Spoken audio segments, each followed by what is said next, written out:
여러분 부활 그러면 많은 사람들이 말도 안 되는 얘기라고 이렇게 이야기를 합니다. 어느 한 교회에서 전도사님이 예수님이 우리의 죄를 위해서 십자가에 달려 돌아가셨어요. 이렇게 설교를 하는데 한 아주 작은 아이가 초등학교 한 1, 2학년 정도 되는 아이가 막 울더래요. 왜 우냐면 예수님이 십자가에 달려서 죽으시는데 얼마나 아프셨을까 그러면서 우시는 거예요. 그런데 그 모습을 보면서 좀 더 큰 초등학교 6학년 아이가 전도사님을 이렇게 보면서 피식 웃더래요. 그러면서 하는 말이 쟤는 그게 진짜인 줄 아는가 봐요. 그런 얘기를 하더랍니다.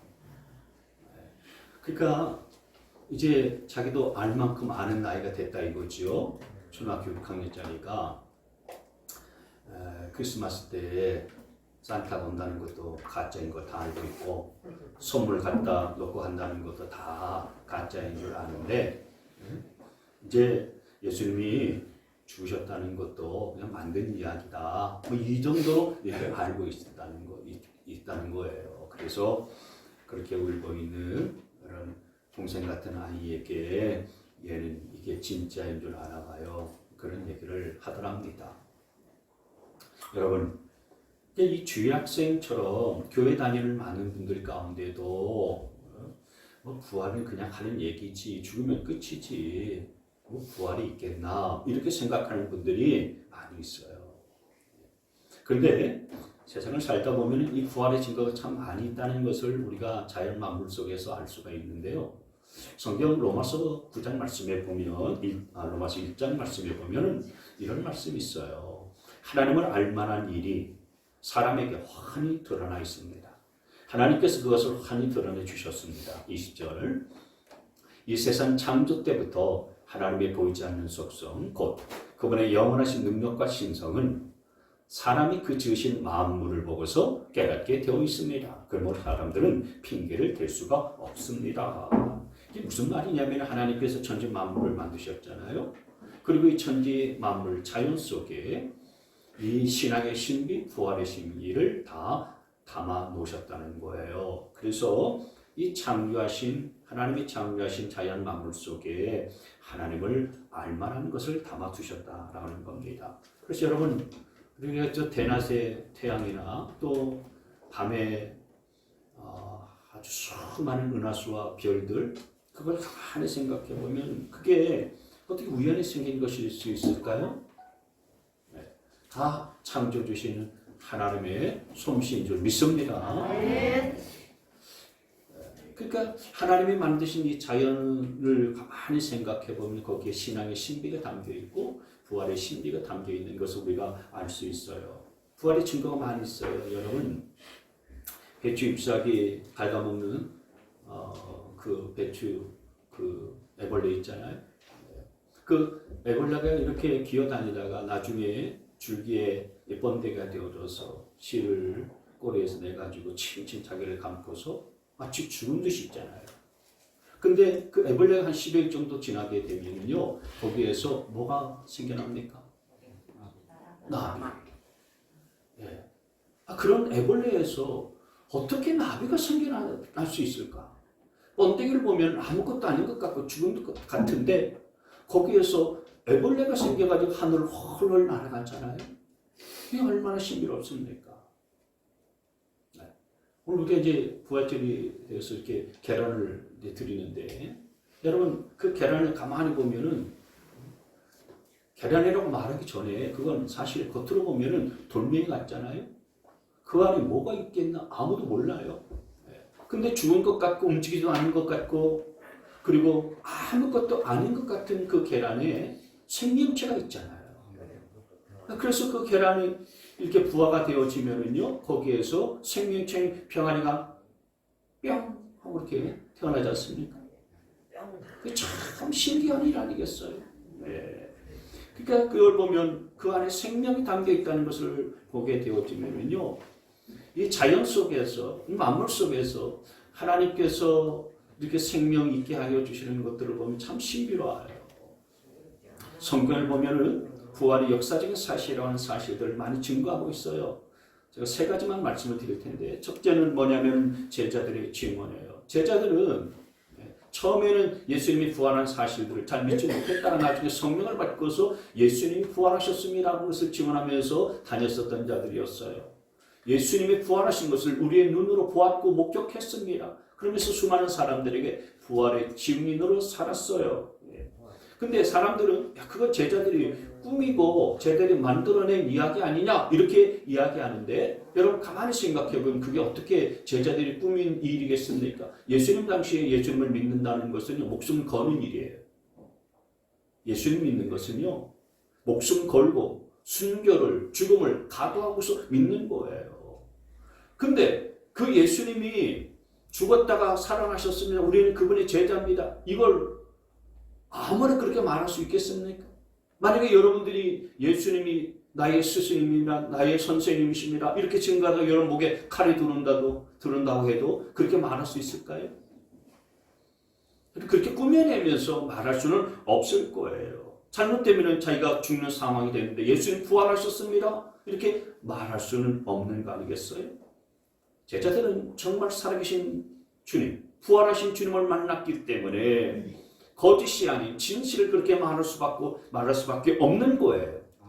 죽었다가 살아나신 주님을 내 눈으로 직접 보았으니까 목에 칼이 들어와도요, 자기가 죽을 수 있는 그런 상황이 됨에도 불구하고 그것을 담대하게 선포하고 증거하고요 말하는 거예요. 증언자로 살아갔었던 거예요. 두 번째는 수많은 사람의 믿음이 있어요. 여러분 기독교에 2000년 동안 여러분 이 부활의 사실이 거짓되지 않고요 진실이라는 사실들이 계속해서 증언되어져 왔잖아요. 많은 사람들에 의해서 증언되어져 왔어요. 여러분 수천 년 동안 지속되어져 오는 거짓말은 없어요. 거짓말은 금방 탄로나고요, 그리고 금방은 아니더라도 언젠가는 드러나고 탄로되게 돼 있어요. 그러나 2000년 넘도록 이 부활의 진실은요 계속되어져 왔잖아요. 수많은 사람들이 믿는 진실이기 때문에 부활은 역사적인 진실이고 사실이에요. 세 번째는요, 변화된 사람들의 모습을 보면 부활이 정말 사실이구나, 진실이구나 하는 것을 알 수가 있습니다. 특별히 여러분 사도 바울을 보세요. 사도 바울은 예수를 믿기 이전에는요 이름이 사울이었어요. 사울, 아주 교만한 자, 그런 큰 자라고 하는 이름의 사울이었는데, 예수 믿기 전에는요 예수 믿는 사람들 제정신이 아니다 이렇게 생각했던 사람이었어요. 그리고 예수 믿는 사람들을 잡아서 옥에 가두고요 매를 치고 그리고 돌을 던져가지고 죽이는데 혈안이 되었었던 그런 사람이었습니다. 그런데 이 사울이 하루아침에 변해서 예수 믿는 사람들에게 돌을 던지고 예수 믿는 사람들을 잡아서 감옥에 가뒀었던 사람인데, 오히려 자기가 이제 예수를 믿게 됨으로 해서 돌에 맞게 되어지고, 그리고 예수님을 증거하면서도 그것을 괴롭게 여기지 아니하고 고통스럽게 여기지 아니하고 오히려 즐거워했었어요. 하루아침에 그렇게 바뀌었었던 이유가 뭐냐? 그건 부활하신 예수님을 만났기 때문에 그런 거예요. 부활하신 예수님을 만나지 않았다면 그 인생이 그렇게 변화되거나 바뀌지 아니했어요. 그래서 예수님을 만난 그런 체험이 있으니까 고린도전서 15장에서 이 사도 바울이 뭐라고 얘기하냐면, 만약 죽은 자의 부활이 없다 그러면 우리의 믿음과 우리의 신앙도 헛것이다. 그렇지 않습니까? 예수님이 부활하신 것이 거짓이다. 우리가 그것을 믿고 살아왔다면 정말 불쌍한 자들 아니겠어요? 속은 거니까 말이죠. 사기당한 거니까 말이죠. 그래서 여러분 이런 사도 바울의 고백을 통해서도 우리 예수님이 부활하신 예수님이고 다시 사신 생명의 주님이라는 사실들을 믿으시길 주의 이름으로 축원합니다. 그래서 여러분 역사적인 이런 진실과 사실을 보면서 예수님은 살아계신 주님이시고 그리고 지금도 부활하신 우리의 주가 되신다는 사실들을 다시 한번 확신하게 되는 거예요. 저와 여러분이 이 부활에 대한 소망과 확신을 놓치지 않고 살아갈 수 있기를 주의 이름으로 축복합니다. 여러분 우리의 부활신앙을 갖고 사는 것은 엄청난 능력을 갖고 사는 거예요. 대단한 능력과 권세를 갖고 사는 거예요. 여러분 우리가 세상 사는 것이 얼마나 힘듭니까? 때로는 이런 문제도 있고 저런 문제에 부딪힐 때도 있고 내 힘으로 감당할 수 없는 인생살이에 많은 문제들이 있잖아요. 그런데 이 부활신앙을 갖고 사는 사람은요, 인생 속에서 벌어지는 그 어떠한 난관과 어떠한 어려움도요, 능히 버텨내고요, 이겨내는 자가 되네요. 근데 부활신앙이 없으면 말이죠, 인생 속에서 당하는 시련과 고난이 많은데 그것 때문에 무너지기도 하고 절망하기도 하고 좌절하기도 하고 쓰러지는 거예요. 부활신앙이 있는 사람은요, 정말 인생의 삶이, 가치 있는 삶이 뭐냐, 의미 있는 삶이 뭐냐, 옳은 삶이 뭔가, 그것을 돌아보면서 그 삶을 살게 되어 있어요. 그러나 이 부활신앙이 없는 사람은요, 그냥 인생을 방종한 삶을 살다가 끝내고 말아요. 그런 이런들 어떠하리, 저런들 어떠하리, 내 마음대로 살고 내 멋대로 살다가 인생을 후회하는 거예요. 여러분, 저와 여러분은 정말 부활신앙을 갖고서 사는 자가 되어질 수 있기를 바랍니다. 부활의 소망을 품고 살 수 있게 되어지기를 바랍니다. 여러분, 주님이 부활하셨다는 사실을 내 머릿속으로 아는 것으로 끝나서는 안 돼요. 주님이 부활하셨구나, 또 성경에 주님 부활하셨다는 증거가 이렇게 있구나, 그냥 지식적으로 아는 것에 끝나면은요, 그것이 우리로 하여금 세상을 이길 수 있는 힘과 원동력이 될 수가 없어요. 머리로 아는 것으로 끝나지 않고요, 정말 우리의 삶 속에서 부활의 능력으로 살아갈 수 있는 저와 여러분 되시기를 바랍니다. 그러면 부활의 능력으로 산다는 것이 뭘까요? 크게 두 가지 말씀을 드리려고 그래요. 하나는 부활의 능력으로 산다는 것은 뭐냐? 넘겨보세요. 매 순간순간마다 죄와 싸우는 삶을 사는 것을 말하는 거예요. 여러분, 죄와 싸우는 삶을 살지 않으면요, 부활의 능력으로 사는 사람이 아니에요. 여러분, 부활 그러면은 제일 먼저 뭐가 생각납니까? 죽음, 그렇죠. 죽음이 먼저 생각나죠. 왜냐하면 죽어야 다시 사는 부활이 있기 때문에 그래요. 근데 여러분, 예수님께서 십자가에 우리 죄를 위해서 달려 돌아가시고 죽으셨다. 근데 보통 십자가에 달려 돌아가신 이유를 온 인류의 죄를 위해서 죽으셨다, 그렇게 말들 하잖아요. 근데 사실은 온 인류의 죄를 위해서가 아니에요. 엄밀히 따져보면 말이죠, 예수님이 십자가에서 죽으신 것은 온 인류의 죄를 위해서가 아니라 바로 나의 죄 때문인 것을 믿으시길 바랍니다. 온 인류의 죄를 위해서 십자가에 달려 돌아가셨다니까요. 별로 감사하지가 않아요. 남의 죄를 위해서 죽으셨다는데 내가 감사할 게 뭐가 있냐, 이런 생각을 갖는 거예요. 그래서 여러분, 예수님은 사실 십자가에 달려서 죽으신 이유는 내 죄 때문인 것을 믿으시기를 바랍니다. 내 죄 때문에, 나 때문에 죽으신 거다. 여러분, 우리 하나님의 성품을 말할 때 하나님을 공의의 하나님이시고 또 사랑의 하나님이시다, 이 두 가지 속성을 갖고 계신 분이라고 말해요. 공의의 하나님은 말 그대로 법대로 심판하시는 하나님이세요. 사람이 죄를 지으면은 그 법대로, 하나님의 말씀대로 그대로 심판하세요. 그래서 그 하나님의 공의의 심판을 피해갈 수 있는 사람은 아무도 없어요. 그러나 사랑의 하나님은 죄로 인해서 죽게 되어지는 우리를 위해서, 우리가 너무나도 불쌍하니까 너를 죽게 할 수가 없다, 그래서 독생자이신 예수님을 이 땅에 보내셔서 너 대신 내가 보낸 독생자 예수를 믿으면 너를 구원해주고 너를 건져줄게, 그런 측량할 수 없는 사랑을 갖고 계신 하나님이신 것을 믿으시기를 바랍니다. 그래서 여러분, 공의의 하나님으로서는 우리가 우리의 죄의 대가로 다 죽어야 마땅하고 죄의 심판을 받고 형벌을 받아야 되는 마땅하지만은, 그러나 사랑의 하나님의 속성을 갖고 계신 하나님께서 너를 죽게 할 수 없어요. 그러나 너 대신 내가 외아들 예수를 이 땅에 보내서 너 대신 죽게 할 테니까 그 예수를 믿고 너는 살아야 된다. 그래서 저와 여러분을 살리시고 우리를 건지신 사랑의 하나님이신 것을 믿으시기를 바랍니다. 그렇기 때문에 여러분, 우리가 생각해야 될 것은 내가 이 땅에 살아가면서 짓는 죄악이 있잖아요. 아무렇지도 않게 짓는 그 죄가 사실은 뭐냐면 예수님의 하나님의 그 사랑을 다시 한번 십자가에 못 박게 만들면서 죽게 하는 행위라는 사실들을 기억해야 돼요. 하나님은 외아들 예수님까지 십자가 내주시면서까지 우리를 사랑하셨는데 우리가 죄를 짓는다라고 하는 것은 그 하나님의 사랑과 그 은혜에 배신하는 행위인 거예요, 사실. 내가 내 마음대로 살고 죄 가운데 빠져서 살아가는 것은요, 그 사랑과 그 은혜를 배은망덕하게 여기는 행위의 다름이 아닌 거예요. 그래서 저와 여러분이 정말 부활의 능력으로 사는 것은 죄와 매 순간순간마다 싸우는 삶인데, 여러분 우리가 죄와 싸울 수 있게 되어지기를 바랍니다. 죄와 싸워야 되는데 어느 정도까지 싸워야 될까요? 히브리서 말씀에 보면은요, 히브리서 12장 4절 말씀에 여러분은 죄와 맞서서 싸우지만 아직 피를 흘리기까지 대항하는 일은 없습니다.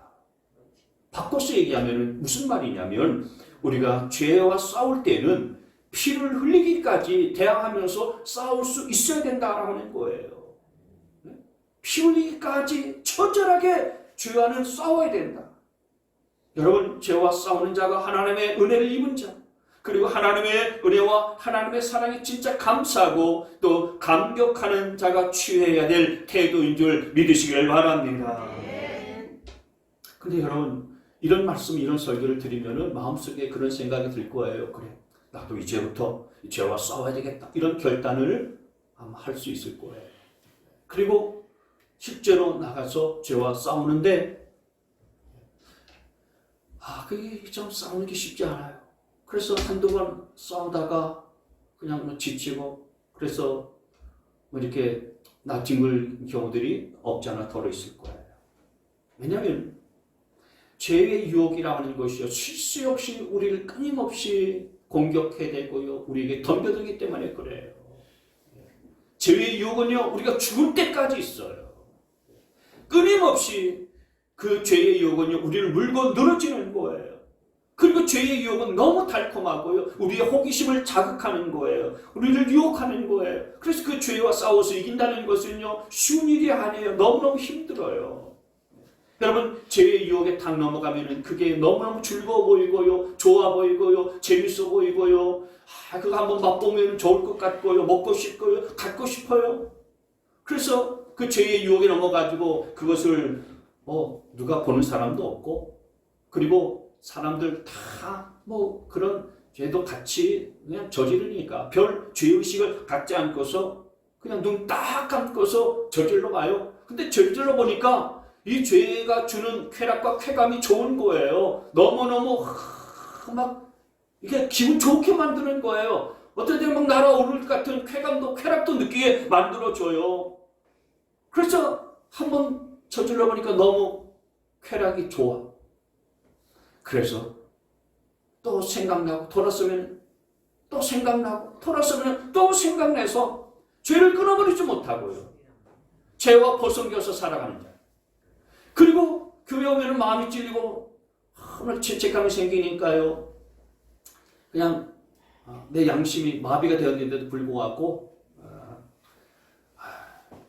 속으로 목사님이 이런 설교를 하면 사람들 다 그런데 뭐 저만 그런 줄 아십니까, 목사님?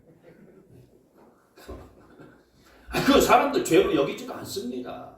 이렇게 생각을 하면서 자꾸 합리화시켜요. 근데 여러분, 결국 그렇게 하다가는 그 끝에 나중에 결국 다 후회해요. 나중에 다 후회하게 되어 있어요. 네.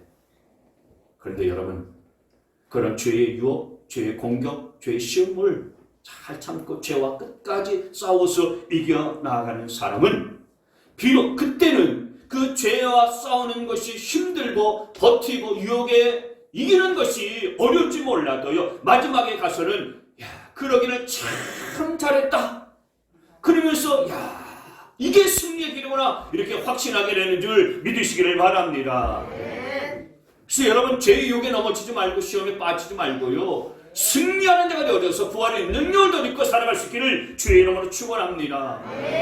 여러분, 그렇게 죄와 싸우고 있었는데 내 생각대로 사는 게 아니에요. 내 마음대로 살지 말고요, 하나님께서 저와 여러분 가운데 주신 이 말씀 있잖아요. 이 말씀을 꼭 붙들고 살 수 있게 되어지기를 바랍니다. 하나님의 말씀을 붙들고 하나님의 말씀을 펼쳐서 읽고 이 말씀대로 순종하면서 살아가다 보면은 하나님께서 죄와 싸울 수 있는 지혜로 주셔요. 능력도 주시고요. 힘도 주세요. 그래서 죄와 승리하셔서 이기는 자가 되는 그런 놀라운 은혜를 베풀어 주신다는 사실들을 믿으시기를 바랍니다. 예수님은 죄와 싸워서 이기신 분이시고 우리 죄까지도 친히 다 감당하시고 십자가에 달려 죽으셨어요. 그렇게 의롭게 사셨기 때문에 하나님께서 그분을 생명의 주로 다시 살아나게 하셨고 부활의 주가 되게 하신 줄 믿습니다. 저와 여러분이 죄와 싸워서 의롭게 살아갈 때에 우리도 그 부활의 영광을 누리게 되고 부활의 능력으로 살 수 있다는 사실들을 기억하시길 바랍니다. 두 번째로 또 하나 우리가 기억할 것은 이 부활의 능력으로 사는 것은 절망 중에도 소망을 잃어버리지 않고 산다는 거예요. 여러분 부활의 소망이 없으면 절망적인 상황이 오면은요 그대로 그 절망에 빠져요. 두려움에 사로잡혀요. 그러나 부활의 소망을 갖고 살아가는 사람, 부활의 신앙, 부활의 능력을 갖고 살아가는 사람은요 절망적인 상황이 온다 할지라도 소망을 잃어버리지 않게 되어 있어요. 여러분 때로는 사는 것이 힘들죠. 우리가 예수 믿는 사람으로 사는 것은요 어떻게 보면요 세상 사람들이 사는 것보다 더 힘들어요. 왜냐하면은 세상 사람들이 느끼고 세상 사람들이 하는 것 우리는 다 뭐 그런 것들도 어떤 때는 하지 말아야 되고요. 네. 그죠? 어떤 때도 세상 사람들이 다 해야 되는 것들도 하면서 우리는 또 그리스도인을 믿는 사람으로 하나님의 말씀을 붙잡고 죄와도 또 싸워야 하는 삶을 살아가야 되는 거니까. 네. 사실 세상 사람들보다 믿는 사람들이요 더 사는 것이 힘들고요. 어려울 수도 있어요. 그러나 힘들어도 내가 부활의 소망을 갖고 살아가게 되어지면 어떤 상황인지 능히 이겨나갈 수 있도록 하나님께서 힘을 부어주시고 능력을 더하여 주신다는 사실들을 믿으시길 바랍니다. 여러분 하나님의 은혜라고 하는 그 복음성가 있잖아요. 근데 그 복음성가를 만든 분이 박종호 선교사님이세요. 이 박종호 선교사님 굉장히 유명한 분이세요. 이 그 복음성가계에서는요 굉장히 거물급 복음성가 가수세요. 근데 이분이 조수미 알죠? 성악가, 세계적인 성악가 조수미. 그 조수미하고 서울대학교 음악대학 성악가 동기예요, 동창이에요. 그래서 세계적인 테너로 아주 촉망받는 그런 분이었었는데 이탈리아로 이제 성악 유학을 가려고 이제 딱 작정한 모든 것들을 다 마치고 한 달 전에 성악 유학 가기 전에 하나님을 딱 만났어요. 하나님을 만나고 난 다음에 진로를 바꿨어요. 네. 세상의 노래는 유효기간이 100년이다. 길어봤자 100년이다. 그래서 사람이 뭐 한평생 사는 것 100년밖에 더 살겠습니까? 근데 하나님을 찬양하는 이 찬양은 유효기간이 영원하다. 그렇기 때문에 내가 오페라나 뭐 세상의 어떤 음악은 길어봐야 100년이지만 하나님을 찬양하는 이 음악은, 이 찬양은 참으로 영원하니까 내가 최선을 다해서 최고의 음악으로 하나님 앞에 영광 돌리리라. 그렇게 결단하면서요. 그 교수님 참 너 어리석다. 이렇게 너처럼 세계적인 테너가 될 수 있는 그 길들을 마다하고서 왜 그런 길들을 가려고 그러냐. 만류하는데 불구하고요. 찬양 사역자의 길들을 걸어갔어요. 그래서 옛날 1990년대 돈 500만 원, 1000만 원 가지고 음악 앨범을 만들 때 이분이 그 미국으로 건너가가지고 수억을 빚내서 찬양을 찬양 앨범도 만들고 그랬거든요. 그리고 뭐 디즈니 그 음악 앨범 제작하는 감독들과 함께 찬양 앨범을 만들었었던 분이에요. 그리고 찬양 콘서트가 없던 그 시절에 처음으로 그 세종문화회관, 예술의 전당 이런 데에서요 오페라도 하고 무슨 대중가요들도 대중 가수들 거기서 뭐 콘서트도 하고 그러는데 왜 복음성가 찬양은 그런 데서 못 하느냐? 그래가지고 큰 찬양 콘서트를 시작한 분이 바로 이분이세요. 네. 근데 이분이 2016년에 간경화에 생겼어요. 이 간경화가 점점 커져가지고요 간암으로 발전했는데 병원에서 검사해 보니까 이 간암이요 1, 2기 넘어가지고 완전히 4기를 넘어가지고요. 뭐 이건 뭐 간암이라고 말할 수도 없을 정도로요. 시한부 인생이 아니라 완전히 뭐 다 끝난 그런 인생과 같다는 거예요. 주님 앞에 서니까 너무나도 어이가 없더랍니다. 어이가 없더라는 거예요. 살려달라는 기도조차도 안 나오더래요. 살려면은 간 이식을 해야 되는데 미국에 자기 2딸이 있대요. 근데 이분이 100kg가 넘는 거구예요. 엄청 뚱뚱해요. 제가 서울에 있을 때 이분을 초청해서 그 간증 집회를 한 적이 있어요. 옆에 서 보니까요, 저하고 나이도 동년배고 그런데 저는 기도는 날씬하지 않습니까? 저희 한 2배가 되는 것 같아요. 이 무대에 서면요 꽉 차요. 근데 이 100kg 넘는 거구다 보니까요, 간도 그렇게 2사람 그 분량의 간이 크대요. 그러니까 간 이식을 받으려면요 한 사람의 간 가지고는 안 된다는 거예요. 2사람 분량의 간이 필요하다는 거예요. 그래서 미국에서 2딸이 와가지고 큰딸 작은딸이 간 이식을 내가 아빠한테 하겠다. 근데 작은딸이 먼저 간 이식을 하게 됐대요. 작은딸이 기도하기를 하나님 저 혼자로 수술 끝나게 해주세요. 그렇게 기도했대요. 그러니까 큰딸 언니까지 가지 않고 저 혼자로 간이식 수술이 잘 마쳐지게 해달라고 기도를 했대요. 그래서 수술을 받았는데 16시간 수술을 받았는데 의사가 수술을 마치고 나서 한 다음에 하는 말이 정말 이 딸의 간이 커가지고요. 큰딸 간까지 수술하지 않고 혼자 그렇게 간 이식을 해도 될 정도로 성공적인 수술이었다. 하나님이 그 딸의 기도 응답을 들어주신 거예요. 기가 막힌 일이죠. 수술 받고 사는 동안 목소리가 안 나왔다는 거예요. 그래서 목소리가 안 나오니까 하나님이 목숨만 살려주셨나 보다 그렇게 생각하는데 어느 날 식탁에서 성경을 보고서 막 눈물을 흘리면서 흐느끼고 있는데 갑자기 목소리가 탁 터져 나오더라는 거예요. 임마누엘 할 때 그 소리가 딱 터져 나오는 거예요. 그래서 하나님이 살게만 하신 것이 아니라 다시 노래를 하게 하시는가 보다. 그 절망적인 상황 속에서도요, 하나님께서 살아계시는구나. 하나님께서 이렇게 나도 하면 다시 노래하게 하시는구나. 희망을 보게 만들어 주시더라는 거예요. 그러면서 하신 말씀이 그동안 애썼다. 그러시더라는 거예요.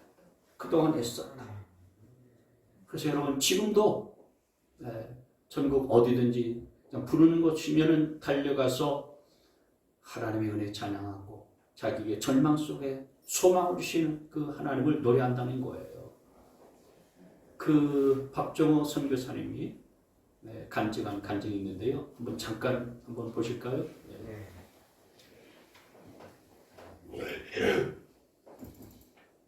이거 보고 마치겠습니다. 암이 1기, 2기, 3기, 5도 아니고 다 끝났어요. 배를 다 갈라서 간을 꺼내서 암이 있으면 그 암을 내가 막 자르고 싶은 거예요. 근데 그럴 수가 없는 거예요. 84년에 예수를 믿게 되고 지금 2019년 34년 동안 저는 정말 제가 하고 싶었어요. 너무너무 잘하고 싶고 복음성가라고 하는데 이 세상에서 최고로 멋있는 하나님을 최고의 고소 하나님으로 비자거든요. 한국 현실이 너무너무 안 맞았어요. 그 당시 한국 30년째 복음성가들이 막 올겐 하나 가지고 200만 원 뭐 이렇게 녹음할 때 미국의 최고의 오케스트라들을 데리고 지방청구장에 빚을 내서 1억 5천 2억씩 드리는, 그러니까 이게 현실적으로 맞지 않는 일이에요. 국내에서 6학년, 4학년, 3학년 된 아이들을 또 크게 해보세요. 전부 다 미국으로 유학을 갔는데 노래를 너무너무 잘 부르고 제가 뇌 친구를 쓰러진 거, 뇌졸 친구 38에 이게 죽는다고 생각하니 정말 두렵고 무섭고 힘들더라고요. 근데 한 2시간 반, 3시간 반에 다 깨어났어요. 그때 제가 카자흐스탄에 있던 지금 플로신학대학교 교수인 조은하 선교사한테 아니 나된 게 다 하나님의 은혜인가 보다. 하나님이 나를 여기까지 이끄셨구나, 나를 17년 동안. 그때 나온 게 하나님의 은혜라는 노래가 나오게 됐고 이제 제 후배가 거의 곡을 붙이는 거죠. 제가 그렇게 지금 표현하는데 그때는 맛배기였나 봐요. 제가 아무리 뚱뚱해도 불편하지도 않고 병도 없고 아무것도 없다고 생각했거든요. 공연을 막 팔짝팔짝 뛰고 막 그거 정말 뚱뚱한데 그냥 우연히 건강검진하고 받아봤더니 이미 간이 다 죽었다는 거예요. 간경화가 왔어요. 몰랐어요. 이만한 간이 다 죽었대요. 또 간경화로. 그리고 마지막에 남은 게 요만한 간이 남았대요.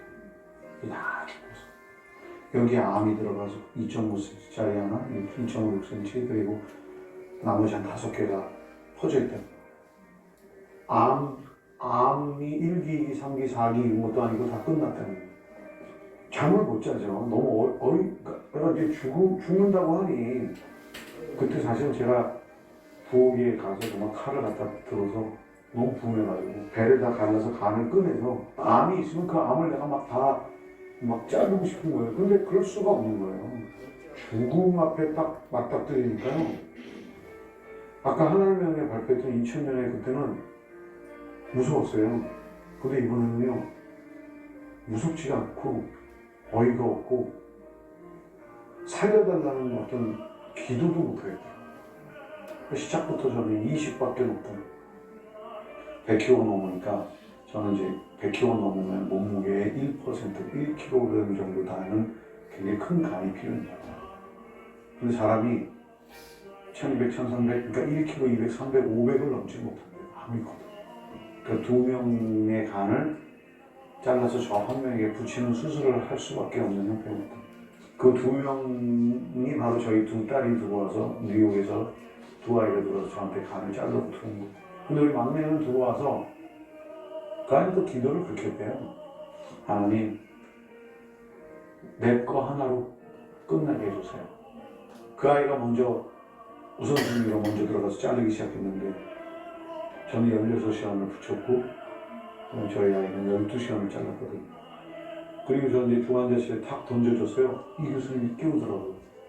뭐 아프고 정신도 없고 뭐 그런데 수술 잘했고 근데 나가시려고 하는데 저한테 그 막내 딸이 간이 아주 너무 좋았어요. 그래서 저희 막내가 2명분의 간을 혼자 다 잘랐어요. 어마어마하게 간이 컸거든요. 첫째는 안 잘랐어요. 매일 울었어요. 울면서 하루에 3시간씩 걸었어요. 할 수 있는 게 아무것도 없어요. 여름에 그냥 햇빛을 맞으면 피부암이 걸린다더니 이만한 물집 모자에 장갑에 저 완전 무장공비창하고 다니는 거예요. 그리고 걷고 울고 한 6개월, 7개월 동안 소리도 안 나요. 맨날 이렇게 앉아가지고 이러더니 이렇게 이게 안 나오더라고. 아이고 하나님이 그냥 목숨만 살려주셨나 보다. 8개월째 그냥 맨날 집에서 예배드리고 식탁에 앉아서 울면서 성경 보다가 그러다가 갑자기 너무 흐느껴가지고 영나 하는 노래가 팍 나는 거예요. 그러니까 거기서 정말 기절 아닌 기절하듯이 눈물이 막 쏟아지는데 노래도 하라는 거야? 아 살게만 한 게 아니구나. 너무 더울 때는 쇼핑몰에 들어가서 걷고 있었어요. 근데 갑자기 하나님이 저한테 딱 하신 말씀이 그래 지금까지 이룰 수가 없는 게 그거나 애썼다 그러시더라고요. 다리가 풀리더라고요. 그래서 제가 그냥 슥 주저앉듯이 확 바닥에 주저앉아요. 그래서 너무 눈물이 나서 못 걸었어요. 네, 거기까지만 저는 먼저. 제가 집에 네. 그래요. 그래서 이분이 참 그런 고통과 질병 속에서 그럼에도 불구하고 절망하지 아니하고 좌절하지 아니하고 낙심하지 않을 수 있었던 것은 뭐냐? 이 부활하신 주님을 마음속에 모시고 살았기 때문에 그런 거예요. 절망 속에서 일어날 수 있게 했었던 힘은 바로 주님이 그 절망 속에서도 그를 일으켜주시고 붙잡아 준 그런 놀라운 은혜 때문에 그런 것입니다. 여러분, 부활의 소망이 뭡니까? 이 세상의 고난이 끝이 아니라고 하는 거예요. 여러분, 죽음도 끝이 아니라고 하는 거예요. 부활의 소망과 부활의 능력은 오늘 고통당하고 있는 모든 이에게 참된 소망이 되고 가장 큰 선물이 되는 줄 믿습니다. 오늘 이 예수님께서 사망 권세를 깨뜨리시고 부활하신 줄 믿습니다. 저와 여러분이 이 부활의 소망과 부활의 능력 갖고서 내가 지금 어떤 힘들고 어려운 상황과 절망적인 환경 가운데 있다 할지라도 감사하면서 이겨나갈 수 있게 되어지기를 바랍니다. 그래서 진짜 세상 사람들이 저와 여러분들 볼 때마다 저 사람은 정말 부활의 소망을 갖고 사는 사람이구나, 부활의 능력을 갖고서 살아가는 사람이구나, 이것을 내 삶으로 증거할 수 있는 저와 여러분 다 되시기를 주님의 이름으로 축원합니다. 하나님 아버지의 무궁무진하신 사랑과 성령님의 내주교통 충만하신 역사심이 부활의 소망과 부활의 능력으로 살아가길 원하는 우리 모든 성도들 머리머리 위에 지금부터 영원토록 함께 하시기를 간절히 축원하옵나이다. 아멘.